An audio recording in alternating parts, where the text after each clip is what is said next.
Hello friends and welcome back to our YouTube channel highway engineering. और आज की इस वीडियो में हम डिस्कस कर रहे हैं friend grain size analysis of soil.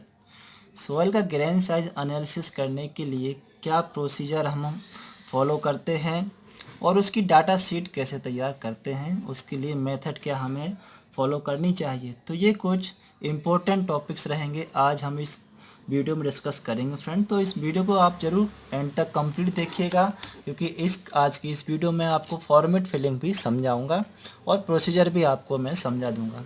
तो ठीक है फ्रेंड, तो वीडियो को अभी लाइक कर दीजिएगा, चैनल को जरूर सब्सक्राइब कर लीजिए ऐसे ही और इन्फॉर्मेटिव वीडियोज़ के लिए, और हमें टेलीग्राम पर भी जरूर ज्वाइन कर लीजिए। ठीक है फ्रेंड, तो grain size analysis of soil होता क्या है और क्यों किया जाता है।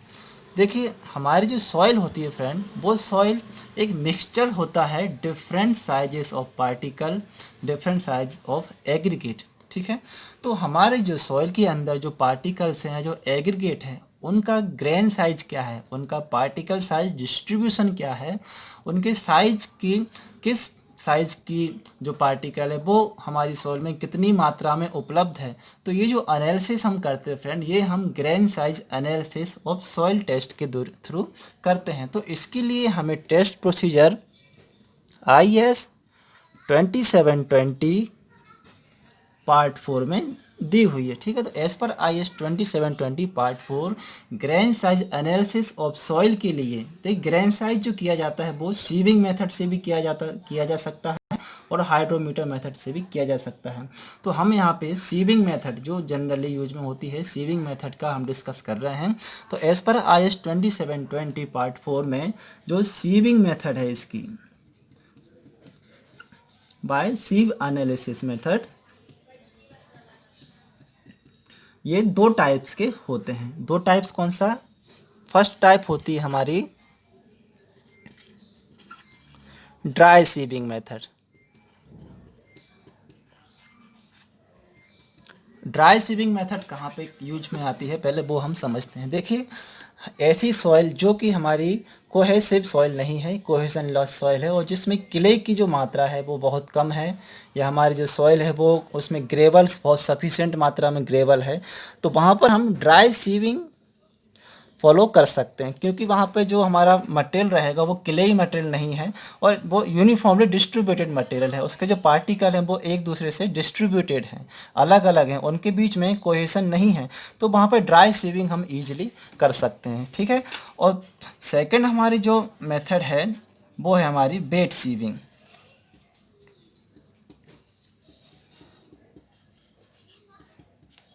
तो फ्रेंड, जो वेट सीविंग है, वेट सीविंग हमारी हर प्रकार के सॉइल पे हम कर सकते हैं, चाहे वो कोहेजन लेस हो या कोहेसिव सॉइल हो।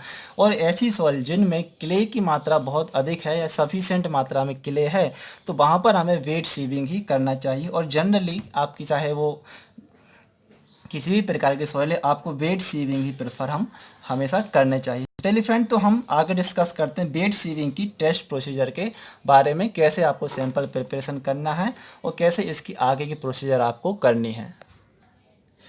ओके फ्रेंड, तो वेट सीविंग के लिए आप क्या कीजिए, सबसे पहले हम समझते हैं सैंपल की प्रिपरेशन कैसे करनी है। तो जो सैंपल आप फ्रेंड लेंगे, जो आप required amount of soil sample आपको लेनी है, उसके लिए टेबल में आपको दिखा दे रहा हूँ। इस टेबल के अकॉर्डिंग आपकी जो एग्रीगेट की साइज़ है, नॉमिनल एग्रीगेट साइज है आपकी सॉइल में, उसके अकॉर्डिंग आप minimum value of soil sample collect कर लीजिए। ठीक है, अब जैसे हम हमारा अगर मान लेते हैं हम 19 mm हमारा particle size, nominal particle size हमारे सॉइल सैंपल में अवेलेबल है। माफ कीजिए, 19 mm ना लेके हम ले लेते हैं 12.5 mm से कर लेते हैं, ये थोड़ा हमें शॉर्ट में कैलकुलेशंस का हो जाएगा। तो 12.5 mm हमारा जो सॉइल है उसके अंदर 12.5 mm मैक्सिमम साइज का एग्रीगेट अवेलेबल है। तो एज पर IS 2720 पार्ट 4 की टेबल के अकॉर्डिंग अगर 12.5 mm हमारा सॉइल साइज है, उसके अंदर जो एग्रीगेट साइज 12.5 mm है, तो उसके लिए हमें मिनिमम अमाउंट हमें लेना है जो सैंपल का, वो लेना है 3.5 kg, यानी कि लगभग 3.5 kg आपको सॉइल सैंपल लेना होगा सीविंग करने के लिए। तो ठीक है फ्रेंड, तो अब ये 3.5 kg सैंपल जो आप लेंगे,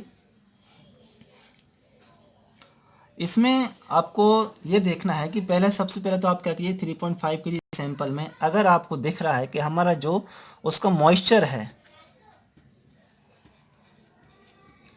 वो लेस देन 5% है, ठीक है। अगर लेस देन 5% मॉइस्चर उसमें आपको आपके ऑब्जर्वेशन से दिख रहा है तो उसमें आपको किसी प्रकार के वेट करेक्शन करने की ज़रूरत नहीं है, ठीक है। यानी कि अगर हमारा 3.5 के जी सैंपल है तो हमने उसमें मालूम किया कि उसमें जो मॉइस्चर है वो 5% है, तो इसको जो हम सैंपल लेंगे वो हम एज इट इज़ ले लेंगे, ठीक है।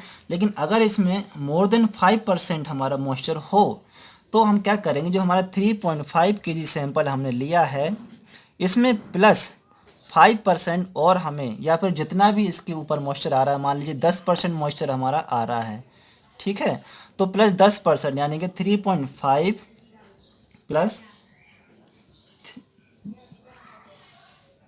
0.35 यानी कि 3.85 केजी सैंपल आपको इसमें लेना होगा। यानी कि जितना आपका मॉइस्चर ज़्यादा है उतना परसेंट आपको ऑल सॉइल सैंपल लेना होगा, ठीक है। और उसको कंसीडर आपको 3.5 केजी ही करना होगा। इतना मॉइस्चर करेक्शन आपको लेके चलना है अगर आपका मॉइस्चर कंटेंट 5% से अधिक है, ठीक है फ्रेंड। अब मान लेते हैं कि हमारा जो मॉइस्चर है वो लेस देन 5% उसमें अवेलेबल है और हमने ले लिया है 3.5 केजी सैंपल जस्ट बिकॉज हमारा जो एग्रीगेट का साइज है, एग्रीगेट का नॉमिनल साइज वो है 12.5 mm इन सॉइल सैंपल, ठीक है। हमारा 12.5 mm नॉमिनल साइज की सॉइल है तो हमने 3.5 किलो 3.5 केजी सैंपल हमने ले लिया है। अब हम क्या करेंगे, इस 3.5 केजी सैंपल को सीविंग करेंगे फ्रेंड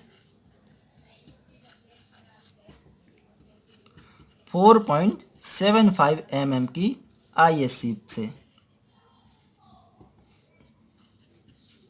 4.75 mm IS सीप से इसको सीविंग कर लेंगे तो जो हमारा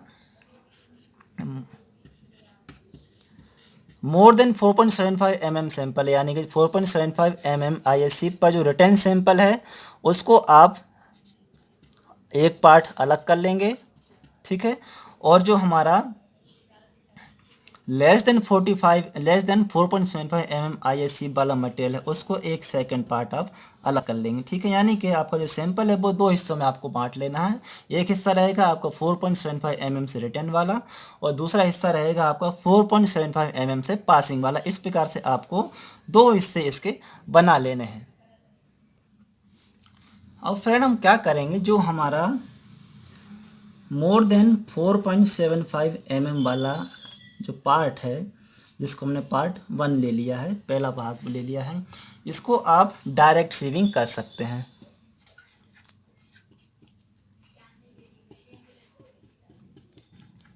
डायरेक्ट सीविंग मतलब इसको डायरेक्ट सीप पे जाके आप सीविंग कर लीजिए, ठीक है। और जो लेस देन 4.75 mm जिसे हमने पार्ट 2 ले लिया है, इस सैंपल को हम क्या करेंगे, इस सैंपल को हम 1% NaCl नॉर्मेलिटी वाला वाटर लेंगे जिसमें 1% NaCl हो और जो हमारा पार्ट 2 है इस पार्ट 2 में मिला के रख देंगे, ठीक है। इसमें हम 1% NaCl वाला पानी इसके अंदर मिक्स कर देंगे और इसको सोकिंग अच्छे से, जब ये सूख जाए इसको जो पानी है इसमें होमोजीनियसली मिक्स हो जाए तब तक के लिए इसको सोकिंग करने के लिए रख देंगे। और जो पार्ट 1 है उसको हम डायरेक्ट IS सीव जो ऑर्डर है वो मैं आपको आगे बता दे रहा हूँ, उस ऑर्डर पे हम सीविंग कर लेते हैं। ओके फ्रेंड, तो हमने जो हमारे सॉइल सैंपल को दो हिस्सों में बांट लिया है। एक हिस्सा हमारा 4.75 से ऊपर वाला और दूसरा हिस्सा है 4.75 mm के नीचे वाला, ठीक है फ्रेंड। तो हमारा जो एग्रीगेट का साइज था वो 12.5 mm नॉमिनल साइज था, तो हम सीव जो लेंगे इसमें वो हम ले लेंगे 19 mm, 10 mm, 4.75 mm, 2 mm, 1.18 mm, 425 micron, 75 micron and pan. ये सीव हमें हमारे जो सॉइल सैंपल उसके अकॉर्डिंग हमें चाहिए होंगी। तो हम क्या करेंगे फ्रेंड, जो हमारा 4.75 mm से ग्रेटर वाला पार्ट है 19 mm, 10 mm और 4.75 mm पर उसको सीविंग कर लेंगे, ठीक है फ्रेंड। तो ये जो हिस्सा हो जाएगा हमारा, ये हिस्सा हमारा हो जाएगा ड्राई सीविंग में, ठीक है। अब नीचे जो 4.75 वाला पार्टिकल है फ्रेंड्स, इसको आप क्या कीजिए, इसको या तो आप डायरेक्ट सबसे पहले 75 माइक्रोन की ISC पर वॉश कर सकते हैं, या फिर इसमें एक और तरीका ये कर सकते हैं आप कि आप जो लेस देन 4.75 mm की सीव है, 2.0 mm, 1.18 mm, 425 माइक्रोन या 75 माइक्रोन, इन सभी सीवों पर यानी कि जो आप सॉइल सैंपल लेंगे वो आप सीधा 2 mm के ऊपर रखिए, और 2 mm के नीचे की सारी सीव लगाने के बाद जो हमारा सॉइल सैंपल उसको अच्छी तरह से टैप वाटर के नीचे आप वॉश कर लीजिए, और वॉश करने के बाद उसको ओवन ड्राई होने के लिए रख दीजिए। तो ओवन ड्राई होने के बाद जिसको वेट आएंगे वो वेट आपको यहाँ पे नोट कर लेना है। तो चलिए वेट अब कैसे नोट करेंगे वो हम समझते हैं। देखो फ्रेंड, कई बार क्या होता है, जो 4.75 mm के नीचे वाला पार्टिकल है उसकी जो अमाउंट हो सकता है, उसका मास जो हो सकता है वो कई बार बहुत ज़्यादा आ सकता है, 5 किलो 6 किलो इस प्रकार से आ सकता है। तो अगर आपको 4.75 mm के नीचे वेट सेविंग करने में प्रॉब्लम होती है तो ऐसी कंडीशन में आप उसकी क्वार्टरिंग भी कर सकते हैं। क्वार्टरिंग मतलब मान लीजिए ये हमारा 5-6 kg सैंपल है, तो इसको आप 4 हिस्सों में बांट सकते हैं रिफिलर की हेल्प से, या आप मैनुअली से भी आप चाहें तो इसको 4 हिस्सों में बराबर 4 हिस्सों में बांट दीजिए। तो हमारा जो 1.5 kg सैंपल हमारा 4 हिस्सों में आ जाएगा। तो आप 1.5 kg सैंपल लेके भी आप 4.75 mm के नीचे वाला जो सीव एनालिसिस है वो कर सकते हैं, ठीक है। और उसके बाद जो अमाउंट आपकी आएगी, मान लीजिए 1.5 kg सैंपल मैंने लिया और इसको 2 mm पे मैंने वॉश किया, तो 2 mm पे ये आ गया हमारा 300 ग्राम। तो इसको मल्टीप्लाई 4 करके मैं कर लूँगा 1200 ग्राम, क्योंकि ये चौथा हिस्सा है मेरा, तो इसलिए मल्टीप्लाई 4। तो हमारा जो सैंपल रिटर्न ऑन 2 mm हो जाएगा वो हो जाएगा 1200 ग्राम। तो इस प्रकार से आप चाहें तो आपको जो 4.75 mm के नीचे वाला पार्टिकल उसका क्वार्टरिंग करके भी उसका ग्रेडेशन कर सकते हैं, ठीक है। लेकिन मिनिमम 200 ग्राम सैंपल आपको 4.75 mm के नीचे जरूर ग्रेडेशन के लिए लेना है। ओके फ्रेंड, तो अब हम टेबल तैयार करते हैं इसकी। देखिए हमें मिनिमम चाहिए था 3.5 kg सैंपल, तो हमने यहाँ पे सैंपल ले लिया है 4 kg सैंपल हमने यहाँ पे ले लिया है। और जो हमारा सीविंग ऑर्डर है उस पर हमने सीव एनालिसिस भी कर लिया है। 4.75 के नीचे का जो सीविंग है उसको हमने वॉश करके किया है, और 4.75 ऊपर का जो मटेरियल है उसको हमने ड्राई कंडीशन में ही कर लिया है। चाहे तो हम ऊपर का ही वेट सीविंग कर सकते हैं, लेकिन ज़रूरत नहीं पड़ती है जनरली। नीचे की जनरली ज़रूरत जो पड़ती है हमें, अगर वो क्ले ही उसमें ज़्यादा पार्टिकल हो जाते हैं तभी हमें नीचे वॉश करने की आवश्यकता पड़ती है, ठीक है फ्रेंड। तो अब हम चलो आगे बढ़ते हैं, और हमारे जो सैंपल वेट हम यहाँ पे नोट कर लेते हैं कि कोई किसी पर्टिकुलर सीप पर हमारे कितना वेट रिटर्न हो रहा है। तो 19 mm पे हमने ग्रेन साइज एनालिसिस जब कर रहे हैं सीप एनालिसिस उसका, तो 19 mm पे हमारा 0 ग्राम रिटर्न हो गया। 10 mm पे रिटर्न हो गया हमारा 104 ग्राम। 4.75 mm पर रिटर्न हो गया हमारा 210 ग्राम्स। 2.0 पर रिटर्न हो गया हमारा 354 ग्राम्स। 1.18 पर रिटर्न हुआ मान लीजिए ये 428 ग्राम्स। 425 माइक्रोन पर रिटर्न हो गया मान लीजिए 1211 ग्राम्स। 75 माइक्रोन पर रिटर्न हो गया 1429 ग्राम, और पेन में रिटर्न हो गया 264 ग्राम, ठीक है। तो इस प्रकार से आपको रिटर्न वेट आपके नोट कर लेना है।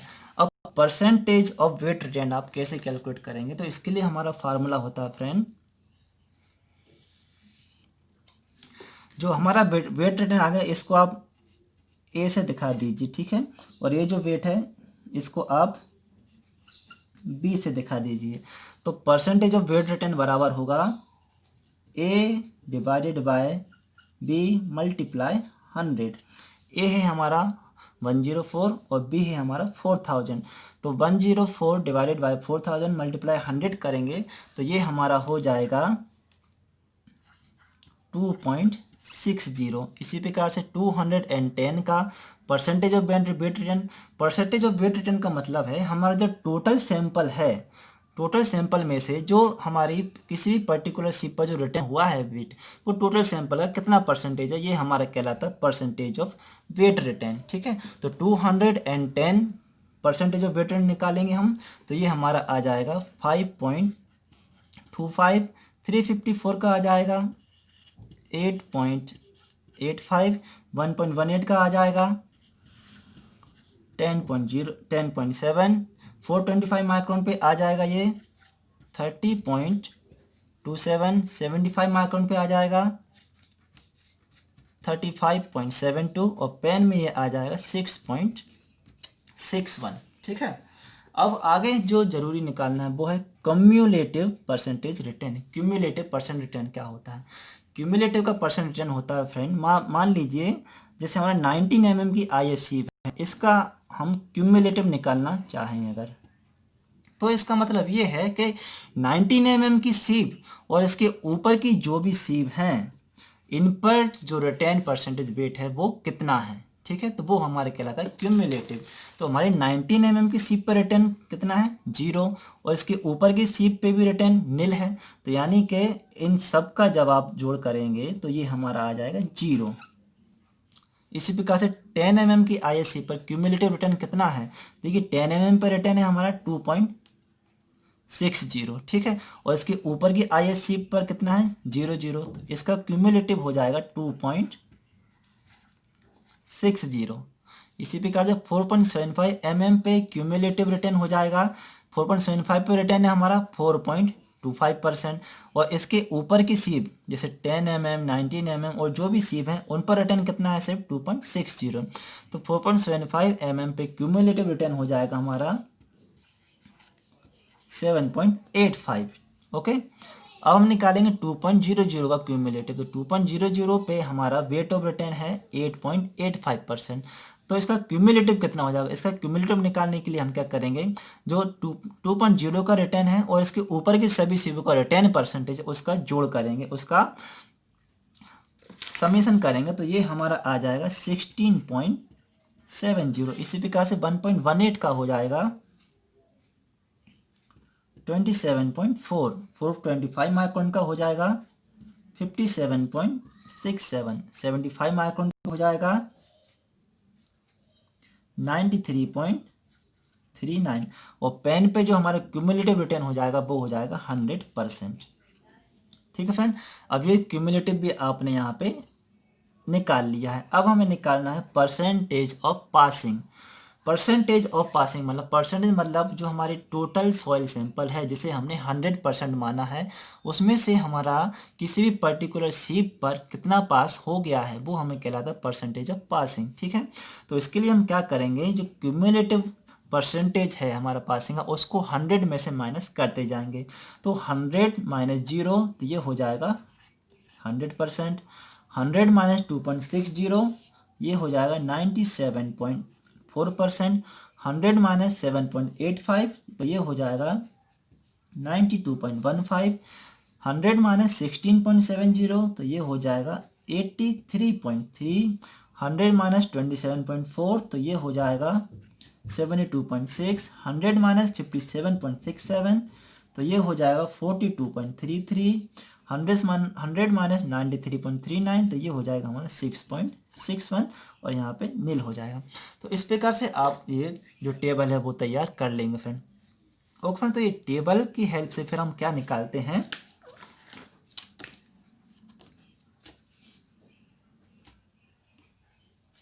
हम इस टेबल से निकाल सकते हैं हमारा जो सॉइल सैंपल उसमें ग्रेवल, सैंड और सिल्टिया के लिए कितना है। देख ग्रेवल क्या होता है फ्रेंड, ग्रेवल वो पार्ट है जो 4.75 से ऊपर वाला पार्ट है, यानी कि ये वाला जो पार्ट रहेगा ये कहलाता है ग्रेवल। ठीक है, और 4.75 mm से 75 माइक्रोन वाला जो पार्ट है